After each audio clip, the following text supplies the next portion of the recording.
എല്ലാവർക്കും എന്റെ പുതിയൊരു വീഡിയോയിലേക്ക് സ്വാഗതം.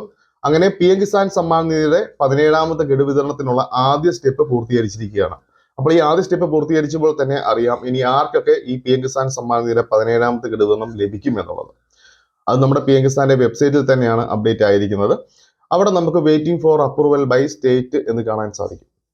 അപ്പോൾ PM കിസാൻ ഗൂഗിളിൽ കയറി PM കിസാൻ എന്ന് ടൈപ്പ് ചെയ്ത് കൊടുത്ത് PM കിസാന്റെ വെബ്സൈറ്റിൽ കയറുക. വെബ്സൈറ്റിൽ കയറി കഴിയുമ്പോൾ നോ യുവർ സ്റ്റാറ്റസ് എന്നുള്ളത് കാണാൻ സാധിക്കും. അവിടെ ക്ലിക്ക് ചെയ്യുക. അവിടെ ക്ലിക്ക് ചെയ്ത് കഴിയുമ്പോഴത്തേക്കും നമുക്ക് ആദ്യം നമ്മുടെ രജിസ്ട്രേഷൻ നമ്പറാണ് ടൈപ്പ് ചെയ്യേണ്ടത്. ആ കെ ഉള്ളത് തൊട്ട് സ്റ്റാർട്ട് ചെയ്യുന്ന രജിസ്ട്രേഷൻ നമ്പർ അവിടെ കൊടുക്കുക. തൊട്ടപ്പുറയുള്ള ക്യാപ്ച അതുപോലെ തന്നെ അവിടെ എൻ്റർ ചെയ്ത് കൊടുത്ത് ഗെറ്റ് ഡീറ്റെയിൽസ് എന്നുള്ളത് കൊടുക്കുമ്പോൾ നമ്മൾ KYC ചെയ്തിരിക്കുന്ന ഫോണിലേക്ക് ഒരു OTP വരും. ആ OTP അവിടെ സബ്മിറ്റ് ചെയ്ത് കഴിയുമ്പോഴത്തേക്കും നമ്മുടെ സ്റ്റാറ്റസ് നമുക്ക് അറിയാനായിട്ട് സാധിക്കും.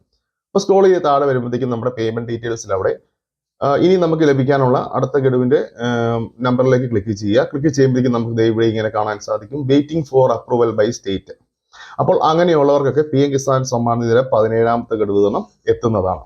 അങ്ങനെ തുക എത്തുന്നവർക്ക് മാത്രമാണ് അവിടെ waiting for approval by state എന്ന് കാണാനായിട്ട് സാധിക്കുകയുള്ളൂ. അതുപോലെ തന്നെ ഇപ്പോൾ തന്നെ 8ഉം 10ഉം ഒക്കെ ഗഡു വിതരണങ്ങൾ മുടങ്ങിയിട്ടുള്ളവരുണ്ട്. അവർക്കൊക്കെ അതുപോലെ തന്നെ എല്ലാ നമ്പേഴ്സിന്റെയും താഴെ waiting for approval by state എന്നുള്ളത് കാണിക്കും. അപ്പോൾ അത് നിങ്ങൾക്ക് കണക്ക് കൂട്ടി തന്നെ എത്ര ഗഡുക്കൾ നിങ്ങൾക്ക് ലഭിക്കും എന്നുള്ളത് അവിടെ അറിയാനായിട്ടും സാധിക്കും.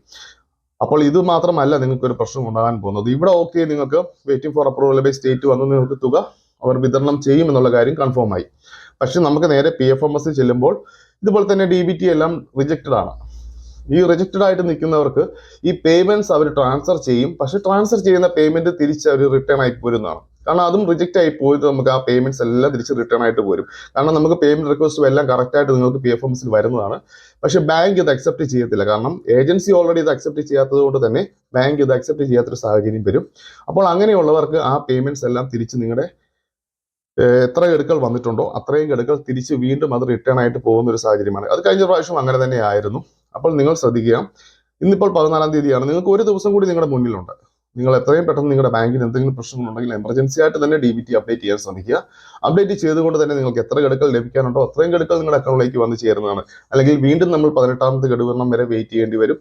ഇതുപോലെ തന്നെ മുന്നോട്ട് പോയിക്കൊണ്ടിരിക്കും. അതുകൊണ്ട് തന്നെ എത്രയും പെട്ടെന്ന് തന്നെ വളരെ ഫാസ്റ്റ് ആയിട്ട് തന്നെ ബാങ്കിൽ എന്തെങ്കിലും ഇഷ്യൂസ് ഉണ്ടെങ്കിൽ അതെല്ലാം കംപ്ലീറ്റ് ചെയ്യുക. PM കിസാൻ സമ്മാൻ നിധിയുടെ വെബ്സൈറ്റിൽ ബാക്കിയുള്ള കാര്യങ്ങളൊന്നും ഇപ്പോൾ ചെയ്യാൻ സാധിക്കില്ല.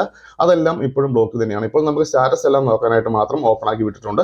അല്ലാത്ത ഒരു കാര്യങ്ങളും കേന്ദ്രത്തിന്റെ ഒരു സൈറ്റുകളും നമുക്കിപ്പോൾ ഉപയോഗിക്കാൻ പറ്റാത്തൊരു സാഹചര്യമാണ്.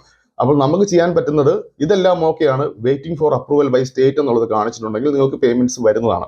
അപ്പോൾ അങ്ങനെയുള്ളവർ മാത്രം ബാങ്കിന്റെ പ്രശ്നങ്ങൾ ഇമ്മീഡിയറ്റ് ആയിട്ട് തന്നെ പരിഹരിക്കുക. കാരണം ഇനി ഒരു ദിവസം കൂടി മാത്രമേ ഉള്ളൂ. നാളെ 15ാം തീയതി കഴിയുമ്പോൾ 16ാം തീയതി മുതൽ അതിന് ഏജൻസിയിലേക്ക് കൈമാറുകയാണ്. ഏജൻസിയാണ് ഇനി PFMS കൺട്രോൾ ചെയ്യുന്നത്. Public finance management system control ചെയ്തുകൊണ്ട് തന്നെ DBTയുടെ ട്രാൻസാക്ഷൻ എല്ലാം ചെയ്യുന്നത് അവരാണ്. അപ്പോൾ ഈ ഒരു ലിസ്റ്റ് 15ാം തീയതി കഴിയുമ്പോൾ നേരെ അങ്ങോട്ട് എത്തും. ആ ലിസ്റ്റ് പ്രകാരമാണ് എല്ലാവരുടെയും ആധാറിലേക്ക് ഈ എമൗണ്ട് ട്രാൻസ്ഫർ ചെയ്യുന്നത്. എത്ര ഗഡുക്കളുണ്ടോ അത്രയും ഗഡുക്കളൊക്കെ ട്രാൻസ്ഫർ ചെയ്യുന്നത് ആ ഒരു ബേസിലായിരിക്കും. അതുകൊണ്ട് തന്നെയും നാളെ ഒരു ദിവസം കൂടി മാത്രമേ ഉള്ളൂ. നമുക്ക് ബാങ്കിന്റെ പ്രശ്നങ്ങൾ മാത്രമേ ഇനി പരിഹരിക്കാൻ സാധിക്കുകയുള്ളൂ. അതെല്ലാം കംപ്ലീറ്റ് ചെയ്യാനായിട്ട് ശ്രമിക്കുക.